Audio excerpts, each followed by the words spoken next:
Bismillahirrahmanirrahim. Alhamdulillah wassalatu wassalamu ala Rasulillah Nabiyyina Muhammad ibn Abdullah wa ala alihi wa sahbihi wa mawala. Amma ba'd. Alhamdulillah, syukur banyak-banyak kita kepada Allah Subhanahu wa taala kerana kita dapat menyertai suatu kursus pengajian ilmu, majlis ilmu yang membincang khusus tentang hukum haji, umrah dan perkara-perkara yang bersangkutan dengannya. Yang pertama sekali, Allah Subhanahu wa taala telah berfirman dalam Al-Quran Karim, a'udzubillahi minasyaitonir rajim, walillahi 'alan nasi hajjul baiti man istata'a ilaihi sabila wa man kafara fa innallaha ghaniyyun 'anil 'alamin. Maksudnya, mengerjakan haji adalah kewajipan manusia terhadap Allah. Sebagaimana yang lain, rukun-rukun yang lain, Islam, puasa, bermula dengan syahadah, salat, puasa, zakat dan haji semuanya fardu. Tetapi dalam masalah haji ini ada kelonggarannya apabila Allah SWT menyatakan kewajipan itu bagi orang-orang yang mempunyai kemampuan perjalanan ke Baitullah. Itu asasnya. Kemudian Rasulullah sallallahu alaihi wasallam sendiri setelah mengerjakan haji pada tahun yang ke-10 Zulhijjah 10 Hijrah, baginda telah bersabda, khuzu anni manasikakum, ambillah contoh dariku sebagai pelaksanaan ibadah haji kamu. Dalam masalah haji, tak boleh kita ikut orang, tak boleh kita ikut itu ini. Yang kita kena ikutnya iaitulah perjalanan yang dibuat oleh Rasulullah sallallahu alaihi wasallam. Kerana itulah perjalanan menuju ke tanah haram Makkah Al-Mukarramah memerlukan bekalan yang cukup. Maksud bekalan di sini, di samping bekalan harta, itu tambang kita, ilmu yang persiapan secara luaran, ilmu juga merupakan bekal yang sangat diperlukan. Ilmu tentang haji ini adalah merupakan bekalan utama. Bekalan asalnya belanja kita nak pergi haji, tetapi selain daripada belanja itu ada lagi satu lagi bekalan yang besar, iaitulah bekalan ilmu.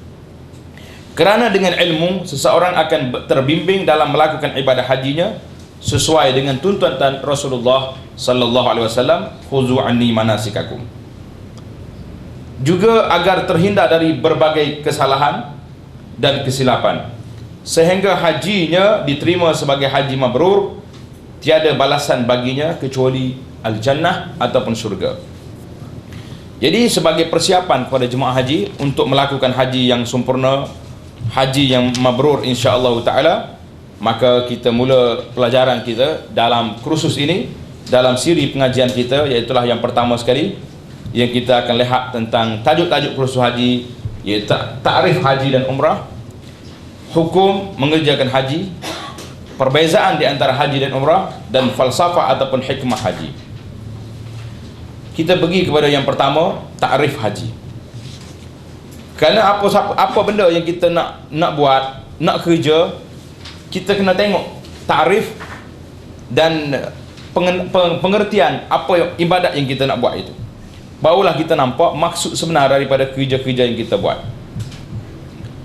Menurut bahasa Arab, ta'rif haji itu iaitulah menuju ke satu tempat. Haj maknanya menuju, pergi kepada satu tempat. Kemudian dari sudut syaraknya, istilah satu ilmu haji itu apa dia?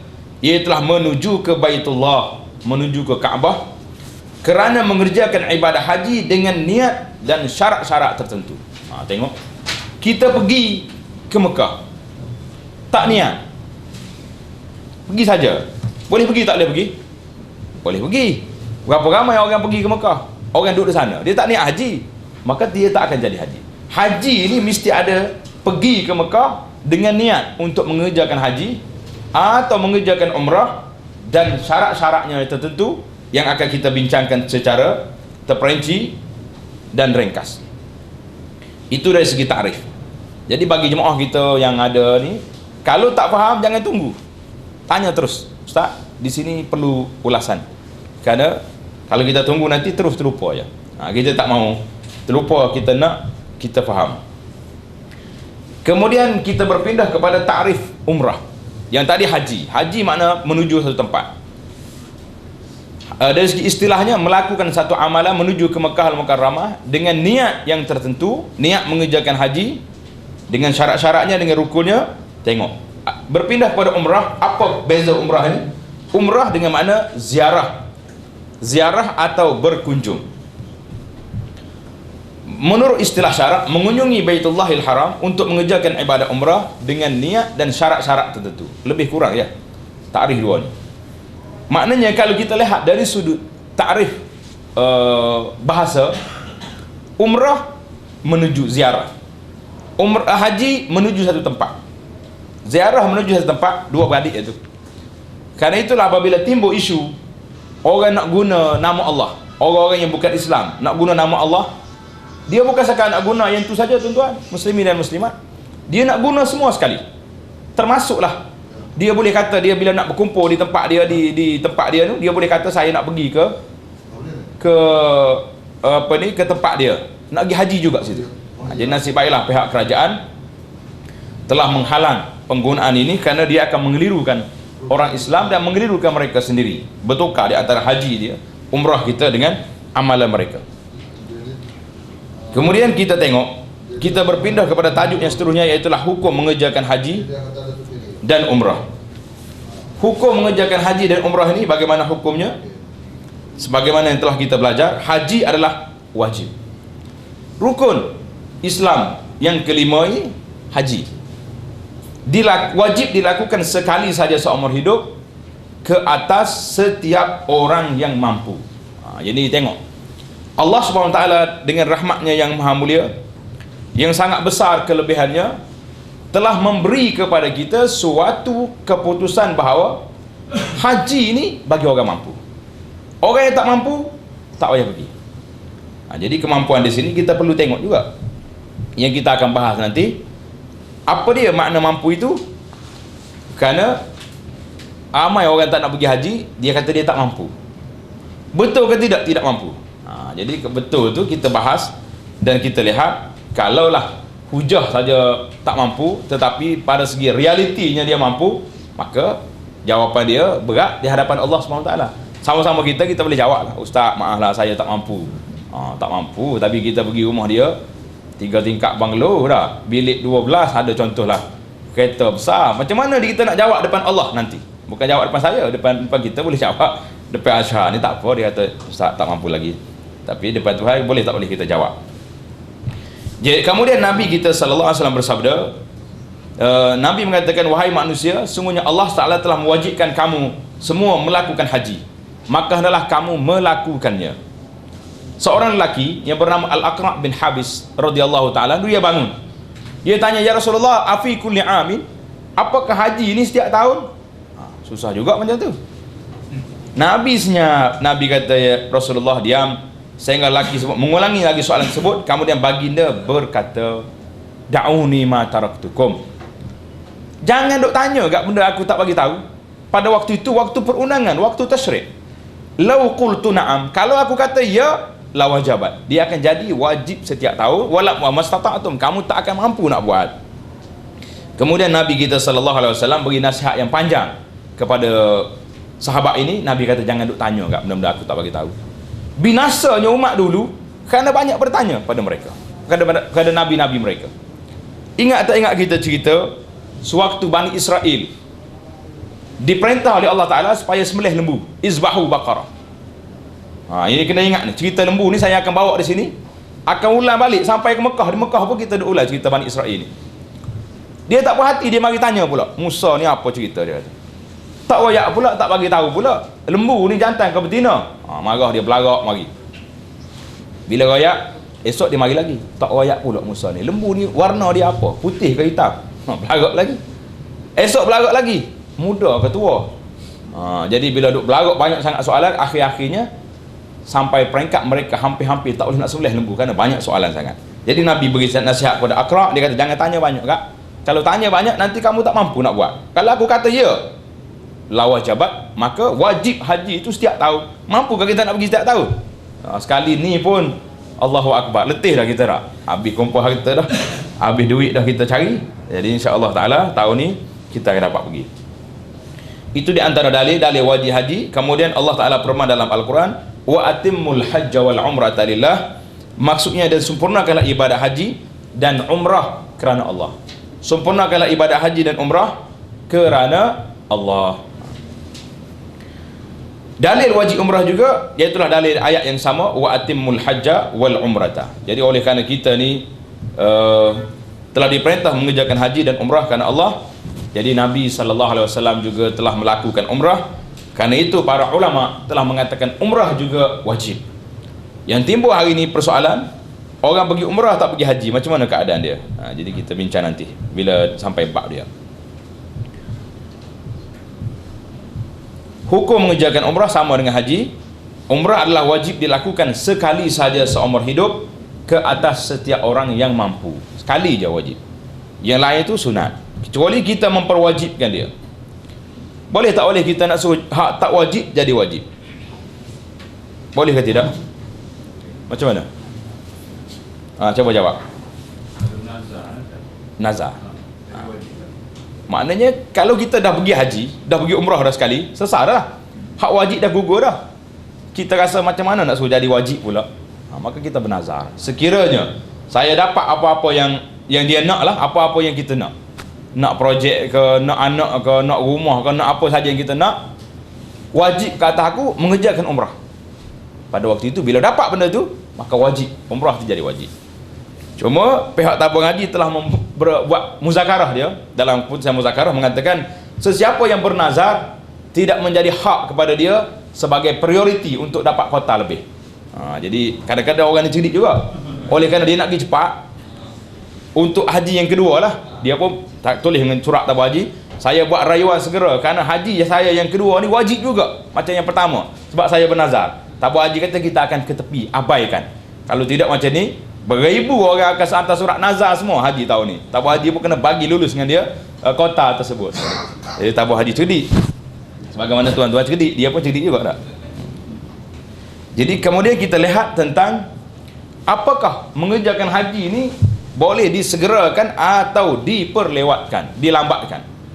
Jadi pendapat mazhab Syafi'i mengatakan haji itu segera. Mungkin tak ada dalam kertas tuan-tuan, tengok sini je lah. Kita ambil yang asas sajalah dalam nota kita ni. Haji dalam mazhab Syafi'i kata boleh ditangguhkan.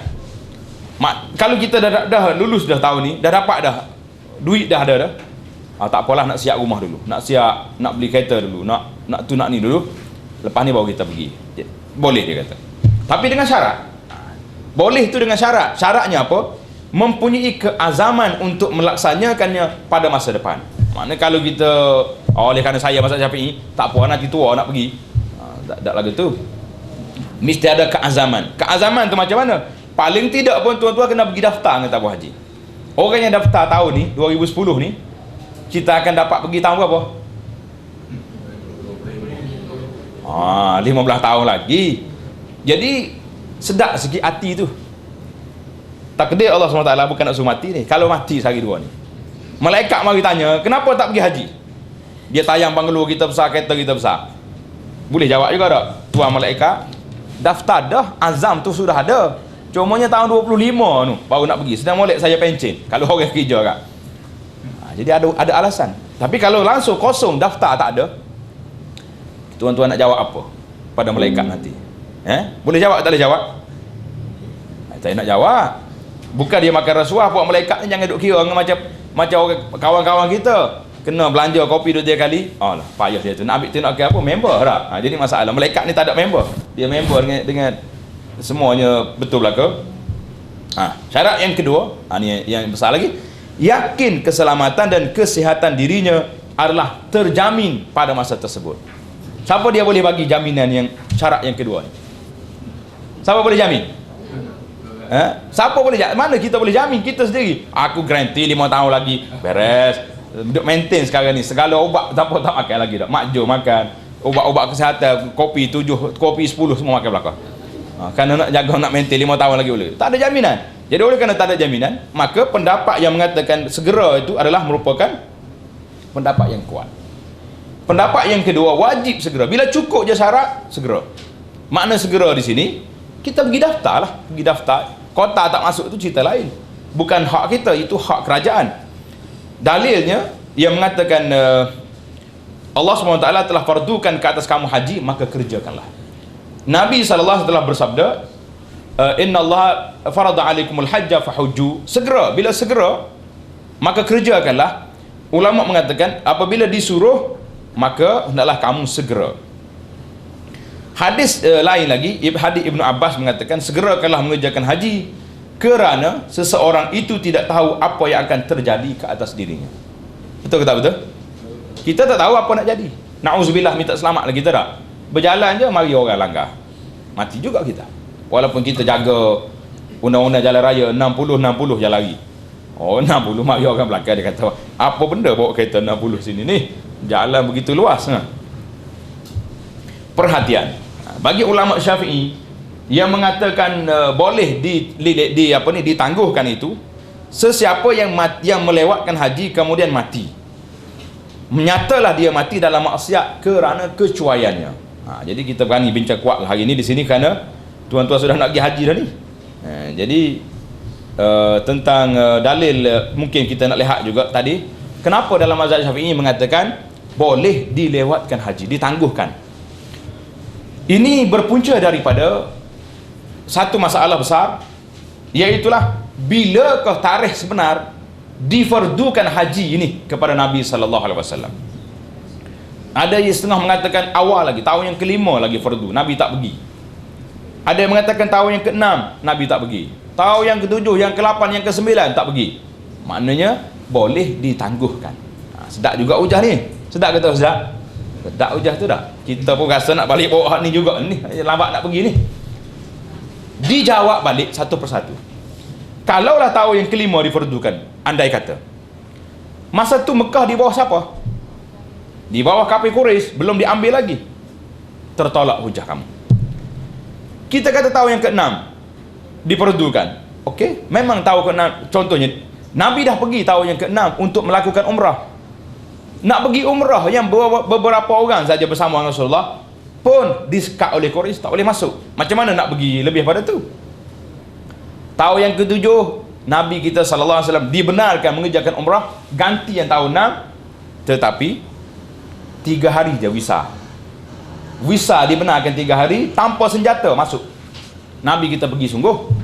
Setelah nak laksanakan haji, pada waktu itu syaitan mari asuk puak-puak Quraisy ni, apa kata kalau kamu bunuh segera Muhammad dengan kawan-kawan dia ni, kamu rehat lepas ni, tak payah duduk bincang dengan Muhammad lagi. Macam mana nak pergi haji, pergi umrah 3 hari pun ada ancaman. Waktu ancamannya bila? Sewaktu Nabi kita nak pergi tawaf. Bila nak pergi tawaf, syaitan mari bisik ketua Quraisy. Dia kata, orang mari Madinah ni, waktu Nabi dengan sahabat sampai dulu, mereka ni telah diserang oleh humma, penyakit demam panas. Penyakit apa demam panas ni? Yang menyebabkan dia jadi lemah. Dah sedap ni hujah syaitan. Syaitan ni kalau dia bagi hujah, mantap betul. Kemudian dia ni mari pula daripada Madinah nak sampai ke Mekah, 8 hari berjalan. Orang dah letih, orang dah penat. 8 hari berjalan, dia letih dah. Apa kata kalau kamu serang hendak gup sekaligus, Muhammad mati, kawan-kawan dia mati, dia terlupa Muhammad ni Nabi yang ada wahyu daripada Allah. Bila wahyu datang, cerita kepada Nabi SAW, cerita ni Nabi kita buat persiapan. Nabi kata apa? Waktu nak tawaf nanti, buka ihram kamu tu, buka bahu sebelah kanan. Ini cerita buka bahu. Tak sampai tempat dia lagi, sampai tempat baru sedap. Tapi kita bagi mukaddimah sikit. Berjalan pula ramal. Ramal ni jalan lompat macam ni, 3 keliling. Jadi bila Quraisy tengok, stop, jangan serah. Muhammad dan kawan-kawan ni bukan orang biasa ni, orang jin. Ada pula 8 hari berjalan letih, dah lah buka bahu, tunjuk act dengan kita. Kalau nak tunjuk kita nak hormatkan Kaabah, bahu Kaabah belah ni, belah kiri, bukan belah kiri, tak, bukan sebelah kanan. Kenapa? Nak tunjuk action dengan Quraisy. Ada time kita kena tunjuk kat kedai ni, jangan duduk lemah gitu je. Berjalan pula lompat, dia kata tak, dia orang kuat, bukan orang kena demam panas dak ni. Jadi selesai masalah. Tahun yang ke-8 Nabi kita buka pembukaan Mekah, tak sempat nak pergi haji masa tu. Tahun yang ke-9 Nabi kita SAW hantar Sayyidina Abu Bakar As-Siddiq pergi mengerjakan haji. dan diiringi dengan Sayyidina Ali bin Abi Talib dengan arahan supaya bersihkan Mekah ni, bagi buat perisytiharan di Mekah. Selepas daripada tahun ini tidak ada siapa yang kafir boleh masuk Mekah, tutup visa orang kafir, dan tak boleh lagi nak tawaf secara tak pakai baju. Orang kafir dia tak, dia falsafah dia tinggi, dia kata baju ni tempat kita pergi maksiat, pergi minum arak pun dengan baju, pergi tempat zina pun dengan baju, pergi apa benda dengan baju ni kotor. Habis tak layak nak bawa baju yang kotor ni ke tempat tawaf. Yang layaknya macam mana? Buka baju ni teruk semua. Itu falsafah orang jahiliah. Habis dia telanjang tawaf, pakai hak baju asli hak mak dia bawa lagi, keluar pada mak dia tu baju semua kotor. Bila telanjang tu dia pun dia apa ni, dia bernasib, dia berlagu, dia kata hari ni nampak semua atau nampak setengahnya, yang mana nampak tu aku tak halal, siapa tengok. Apa cerita jahiliah ni memang karut betul lah. Dah mau buka dah orang tengok marah pula. Apa dia tengok? Jadi nampak satu-satu. Nabi kita menangguhkan haji itu memang bersebab. Nabi mengatakan tahun yang ke-9 Abu Bakar pergi ketua rombongan haji, diikuti Sayyidina Ali mengisytiharkan di Mekah, ala la yahujju ba'dal 'am musyrik. Lepas pada tahun ni orang kafir tak boleh masuk Mekah lagi, tak boleh masuk lagi. Kalau masuk juga tidak dibenarkan masuk. Maka tahun yang ke-10 Mekah telah bersih daripada segala unsur-unsur kemungkaran, berhalanya tidak ada lagi, orang-orang kafir tak masuk dalam Mekah, maksiat-maksiat sudah tidak ada. Barulah Nabi kita mengisytihar, Nabi kita datang. Jadi kalau kita nak buat hujah Nabi kita lewatkan pergi Mekah tu kerana menangguhkan, tidak, kerana sebab-sebab yang tertentu yang telah disebut tadi. Kita pergi pula, kita berpindah kepada tajuk yang seterusnya tentang contohnya umrah berulang kali. Jadi boleh ke tidak pergi umrah berulang kali? Jawabnya boleh. Tetapi yang terbaiknya umrah ni kita pergi tahun ni sekali, tahun depan pergi pula. Itu yang dibuat oleh Nabi kita Muhammad sallallahu alaihi wasallam di mana Nabi kita melakukan umrah sebanyak berapa kali? Umrah Nabi kita buat berapa kali? Acak kali dah pergi Mekah dah? Tak tanya hak ni. 4 kali Nabi kita umrah. 4 kali, ingat. Kali yang pertama tahun yang ke-6. Ingat ni soalan-soalan ni kena tanya, boleh jadi di akhir sesi kita nanti ada peperiksaan. Jangan lari. Yang orang kita kalau awal periksa ni lari, tak mari dah dia tak. Hari akhir tu tak sihat perut sikit.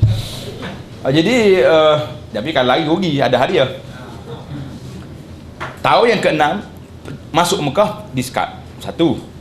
Tahun yang ke-7 umrah ganti daripada yang ke-6.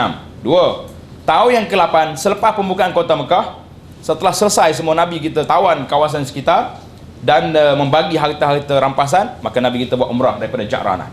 Yang ketiga, yang keempat umrah dia bersama dengan haji pada tahun yang ke-10. Jelas. Ingat ni, berapa kali umrah kita? 4 kali. Berapa kali haji? Sekali sahaja. Dia panggil hajjatul wada'. Kemudian di antara kelebihan umrah juga melakukan umrah pada bulan Ramadan, karena sabda Nabi sallallahu alaihi wasallam, umratun fi Ramadan ta'dilu hajjatan. Melakukan satu umrah di bulan Ramadan adalah menyamai pahala melakukan sekali haji. Pahala je ni. Jangan kata tak payah pergi haji kalau gitu kak. Itu di antara kelebihan umrah lagi. Sabda Nabi sallallahu alaihi wasallam, tabi'u bainal haji wal umrah fa innahuma yanfiyanil faqra waz dzunub kama yanfil kiru khabathal hadid wal zahab wal fiddah wa laysa lil hajjatil mabrurati thawabun ilal jannah.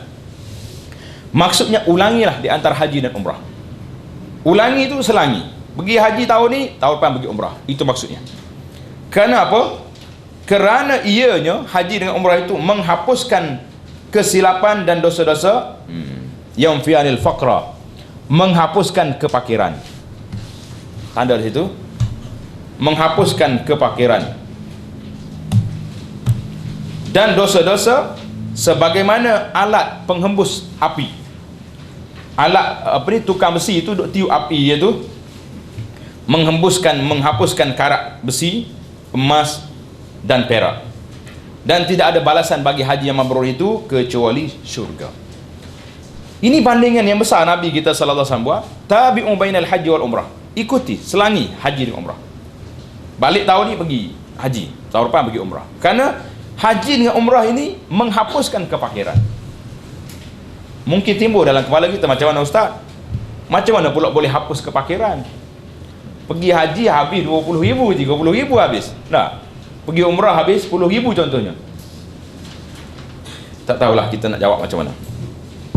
Setakat ini tidak ada lagi orang yang pergi ke Mekah balik itu duk tadah piah tepi jalan. Orang tanya kenapa duk tadah piah ni? Habis duit pergi haji. Apa ke dana dah ada. Tak ada. Yang kita duk dengarnya, balik je dia telefon balik, ustaz, bila buka umrah? Saya nak pergi umrah pula dah, baru klik haji je tu. Tengok nampak sangat rezeki kita tu bertambah, dan memang berlaku. Beberapa orang kawan-kawan kita, sahabat-sahabat kita, haji-haji kita yang tahun lepas, tengah duk haji tu sibuk ni, tunjuk SMS kat saya, ustaz tengok SMS. Kita baca-baca projek dia tenda tu, dapat waktu duduk dekat Mekah, sujud syukur dia, insya-Allah dia kata. Oleh kerana dapat tenda hari ni, saya sedang belum balik pada haji lagi, dapat dah. Terus je daftar diri nak pergi umrah pula. Itu dia menunjukkan bahawa rezeki Allah Taala itu sangat luas. Janganlah kita duduk tengok rezeki ni daripada tangan kita, tak, rezeki Allah Subhanahu Wa Taala.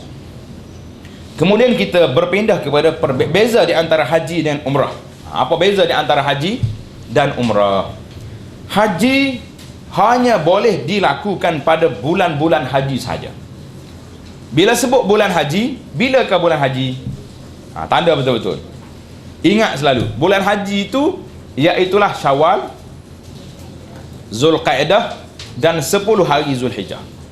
Bila masuk hari raya pagi itu, habislah lah waktu. Maksud bulan haji, waktu boleh melakukan niat haji. Tapi kerja haji itu kena teruslah buat waktu nak niat. Bila masuk hari 10 Zulhijjah, subuh pada hari 10 Zulhijjah, yang belum lagi niat haji, habislah dia untuk tahun tersebut. Dia kena tunggu Zulhijjah tahun depan pula baru boleh niat haji. Jadi faham kita?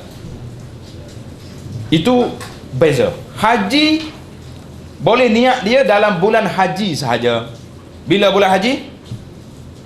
Ingat sekali lagi, Syawal, Zulqa'dah, 10 Zulhijjah. Itu dia panggil bulan haji. Kemudian umrah, perbezaan yang kedua, umrah ni boleh dilakukan sepanjang masa. Pergilah bila-bila pun boleh. Boleh Ramadan boleh, bulan Syawal boleh, bulan haji boleh, mana-mana bulan tidak ada larangan.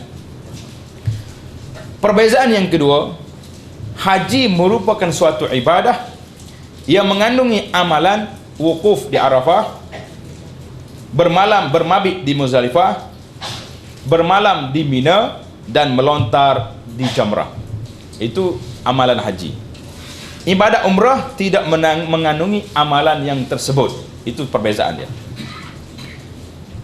Jadi kita nampak di situ perbezaan. Yang seterusnya, rukun haji. Ini kena ingat ni. Soalan ni akan ditanya sentiasa. Selagi kita kerusuh ni tak habis, bukan sakit kerusuh, selagi tak balik daripada haji, di Mekah akan ditanya, di Madinah akan ditanya, di Arafah akan ditanya, berapa rukun haji? Ingat selalu. Tak payah tengok kertas, masuk dalam kepala. Yang pertama apa? Niat haji. Yang kedua, tawaf, wukuf. Yang kedua, yang ketiga, tawaf. Yang keempat, sa'i. 5, bercukur atau bergunting. Yang keenam, tertib pada kebanyakan rukun. Dia kena selesai. Tak boleh tertib saja, mati sekat tu tak boleh. Tertib pada kebanyakan rukun. Ulang sekali lagi. Cuba kata, pejam mata kata. Niat, wukuf, tawaf, sa'i, bercukur atau bergunting, tertib pada kebanyakan rukun. Ini rukun haji. Berapa ada? Ingat dah tu. Luluh dah ni. Kalau tak buat haji, mari cek lepas ni. Kata demo ni boleh luluh belakang dah. Boleh lagi semua, insya-Allah. Tunggu kota dah kata. Kota duk tangan dia. Hak kerusuh ni, CJ lulus ni kita boleh bagi apa saya ingat. Yang kedua, rukun umrah. Rukun umrah ada berapa?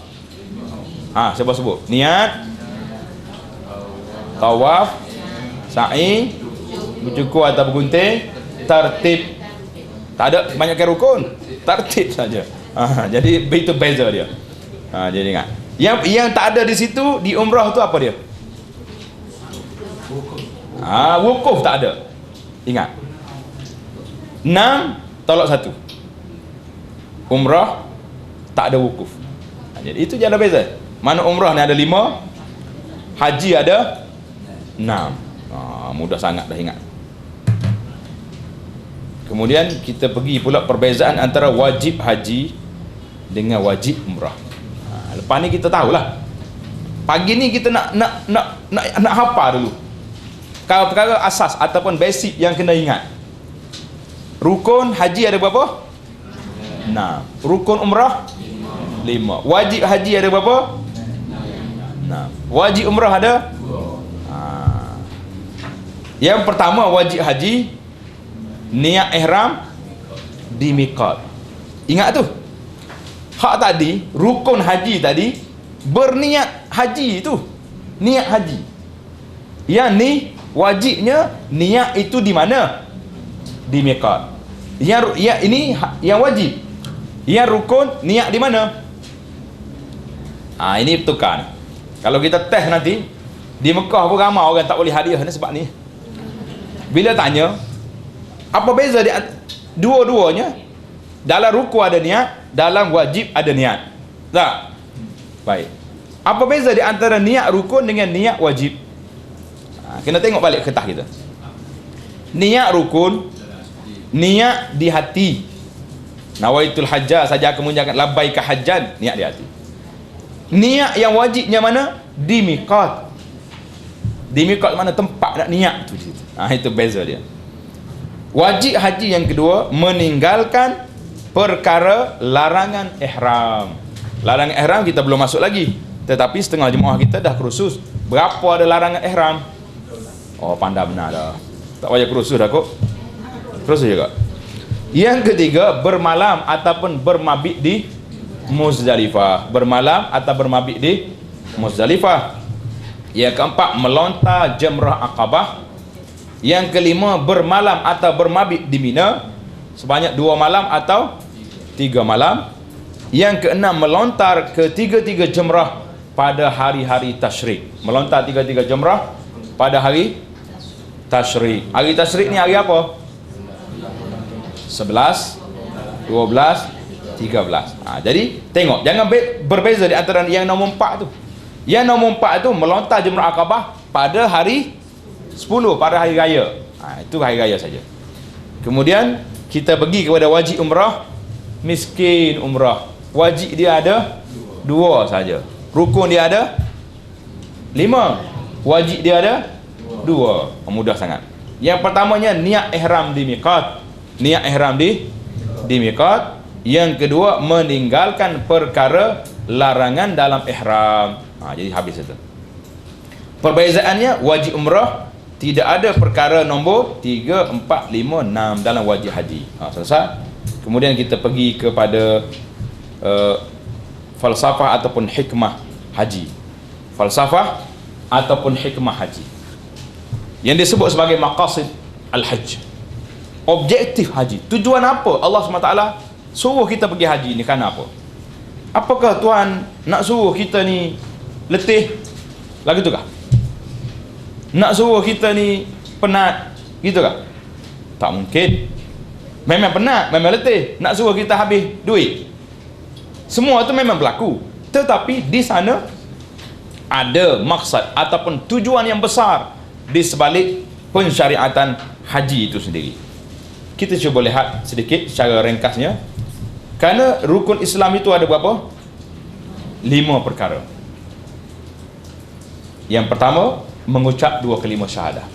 Yang kedua, salat 5 waktu. Yang ketiga, puasa. Yang keempat, zakat kalau ada harta. Yang keenam, yang kelima, haji. Ni sampai kepada haji. Setelah diteliti satu-satu, maka kita nampak sangat, iaitulah syahadah yang kita mengucap asyhadu an la ilaha illallah wa asyhadu anna Muhammadar Rasulullah. Berapa syarat nak suruh sempurna syahadah kita? Berapa syarat ada? Jangan jadi macam cerita pak cik tua tu. Hak orang pergi tanya dia. Dia kata, pak cik, ambo nak tanya syahadat ni berapa rukun dia. Dia kata 2 ya weh. 2. Apa dia? Mata dengan ulu. Kata tu sadak, kita naknya syahadah. Tapi orang tu orang dia jawab juga, sedap juga. Mata dengan ulu dia sadak. Syarat sah sadak berapa? 2 juga. Apa dia? Air dengan batu. Nak tajam ke nak susah, nak asal tajam. Kalau kita cerita orang tua ni kadang-kadang kena dengar juga. Jangan ada orang Islam ngatuk dia panggil. Syarat syahadat mesti ada 3. Yang pertama kena kata dengan lidah, asyhadu alla ilaha illallah. Kata dengan lidah. Lepas kita kata dengan lidah, sempurna ada syahadat kita. Tak lagi. Tasdik dengan hati. Membenarkan apa yang lidah kata itu dengan hati. Ini yang asahnya dalam hati. Tapi oleh kerana benda dalam hati ni nampak ke tak nampak? Tak nampak. Kalau lepas orang ni mengucap 2 kalimah syahadah, kita suruh orang pejabat agama angkat dia ni, bawa ke HUSM, hospital yang paling hebat sekali di negeri kita ni. HUSM ada? Kau ada orang dia sini. Bagi HUSM, bawa ke pakar jantung, pakar hati ni, suruh suluh tengok. Dia boleh suluh sekarang ni. Nak tengok jatuh sombak-sombak suluh, tak payah belah-belah. Kata awak suluh hati dia ni, sempurna ke tak sempurna syahadah dia? Boleh suluh? Tak ada alat. Saya dah ceramah beberapa kali dia di hospital sains pun tak boleh. Baru ni pergi ke hospital Pulau Pinang pun dia kata tak ada alat, ustaz. Tak ada suluh. Jadi macam mana kita nak suluh? Ibadat orang ni, iman orang ni sudah lengkap. Macam mana kita nak suluh? Maka mari syarat yang ketiga, iaitulah beramal dengan anggota. Jadi bila anggota tu beramal, baru kita nampak. Saya selalu sebut contoh yang paling mudah, yang paling simple tentang masalah ini, seperti elektrik. Selepas tukar pasal elektrik wiring, dia kata apa kepada kita? Cik, ada api tu. Kata mana ada api, jamuh sejuk ni. Betul tak? Kalau buka wayar tu baru mati, kena nakak elektrik. Bagaimana nak buktikan api tu ada? Buka switch. Jadi amalan itu switch. Itu kita nampak syahadah itu asasnya duduk di hati. Barulah mari amalannya mari duduk mana? Salat. Bila orang melakukan salat, maknanya dia telah melakukan dengan anggota dia ibadat kepada Allah. Mari yang kedua, bila ada harta kita buat zakat. Harta ni itu dia panggil ibadat dari sudut harta. Hari ini tuan-tuan muslimin dan muslimat, ramai sangat orang yang masih lagi tidak mengeluarkan zakat. Bahaya ini, bahaya. Zakat tak keluar ni, harta dia akan hilang begitu saja. Yang ketiga, yang keempat, puasa. Puasa ni nak menundukkan nafsu. Kerana bila puasa, manusia ni dia boleh sabar. Tak tukar baju 3 tahun, boleh sabar tak sabar? Bukan sakat 3 tahun dah. Setengah-setengah baju ni 10 tahun pakai. Buah balah orang tina dia. Time dia buat pembersihan almari tu, keluar hak ni lama dah ni abang. 10 tahun dah ni sakut luar. Klik tu dia kaget masuk balik hak tu. No, saya hak ni biarlah dia tu nampak itu tak apa said tak apa kuat pun sedap pakai. Tapi dalam masalah makan ni, lambat sikit bubuh nasi. Kau gang punya kursi luar dah. Alah makmum tak tahu-tahu orang klik masa ni. Manusia nak ayatnya nafsu tu dengan makan berat. Kau ingat berat makan. Tapi oleh kerana bila Tuhan mari kutiba alaikumusiyam, kita boleh stop makanan kita daripada pagi sampai ke maghrib. Jadi sedap ke tu. Kerana itulah puasa ni di antara kelebihan yang besar. Nabi kita sallallahu alaihi wasallam bersabda, sesiapa yang berpuasa kerana Allah, puasa sunat, Allah Ta'ala akan jauhkan mukanya 70 tahun daripada api neraka. Kecil ke besar? Besar dari segi kelebihannya, kecil dari segi pelaksanaan. Kau tak kecil. Nak kata tak kecil pun, tahun ni tak puasa lagi sunat. Tu jadi kecil tu. Dia kata ustaz gelar tu. Kata tak gelar lagi, baru injak baru ni. Jadi kita cubalah. Sekarang ni alhamdulillah udara pak kita ni sejuk dah sekarang dah. Kalau panas pun ada aircon. Apa salahnya kita puasa pada hari Senin, hari Khamis. Jadi cuba puasa. Elakkan waktu puasa tu kena pergi i'tikaf. Kadang-kadang cuek orang makan minum kopi pagi lagi.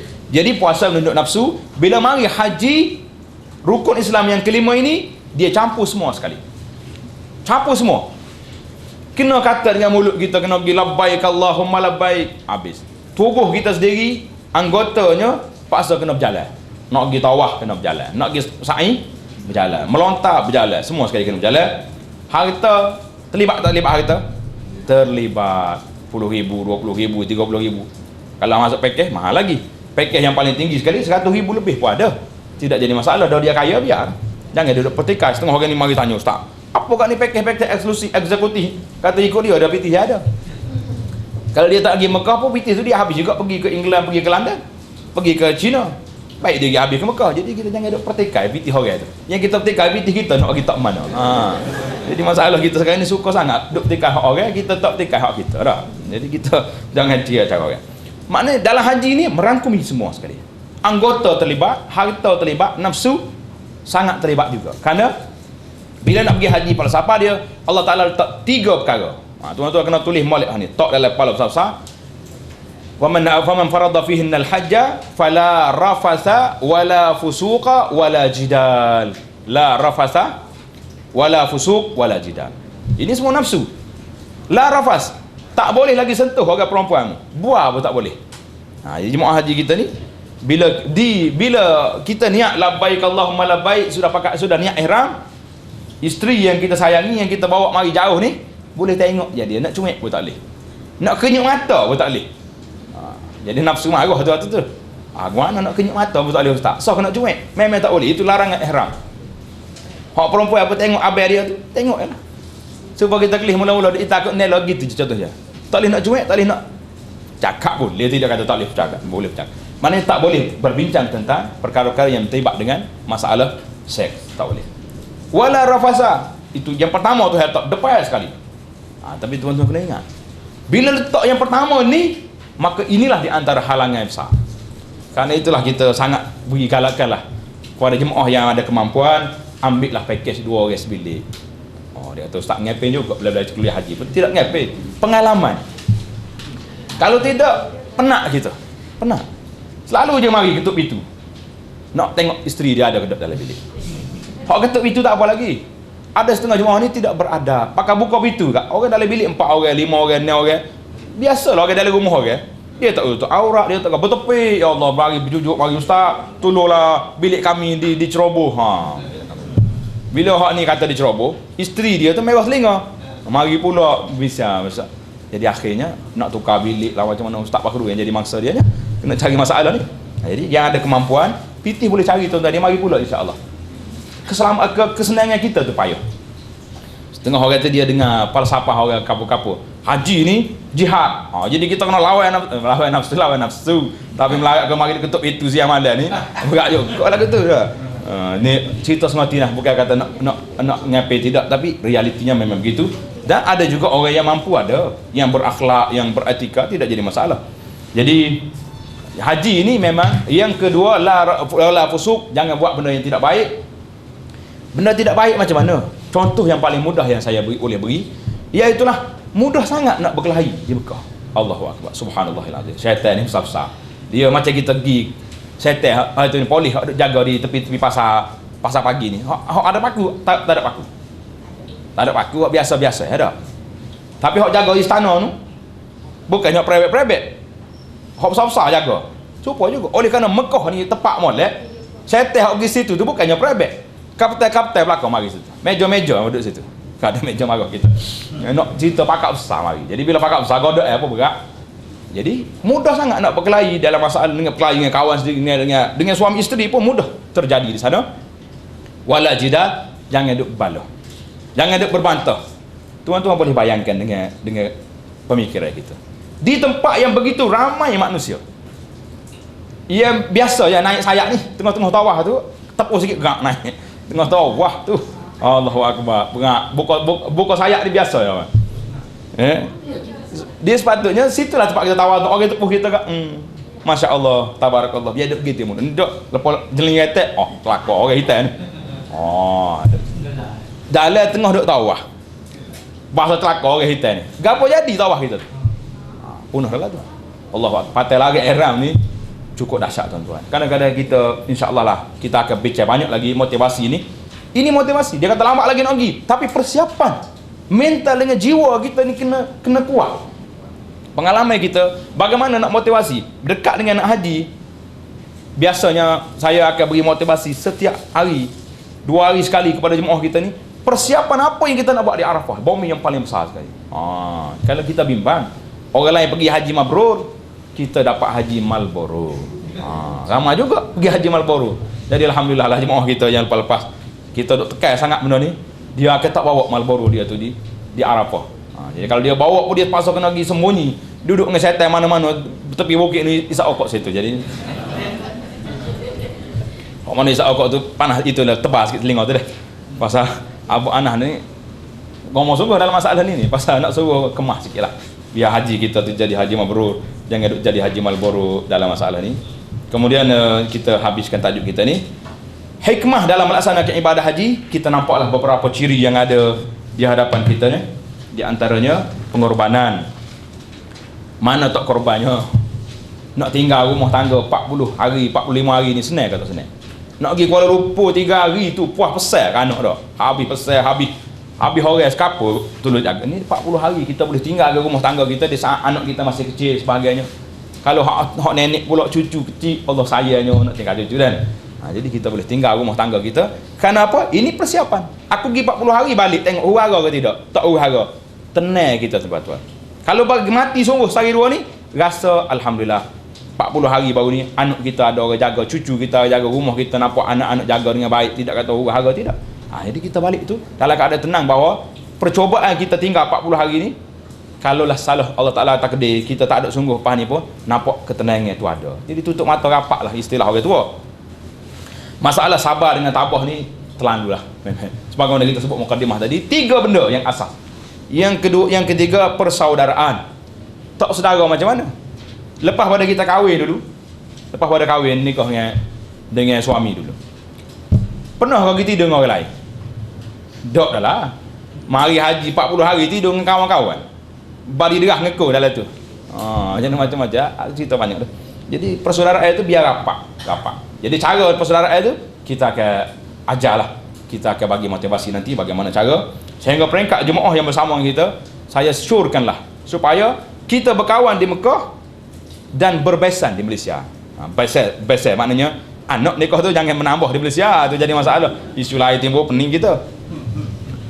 Pasal nak suruh kawan 40 hari ni lama tuan-tuan, kita say. Lama ke sikit.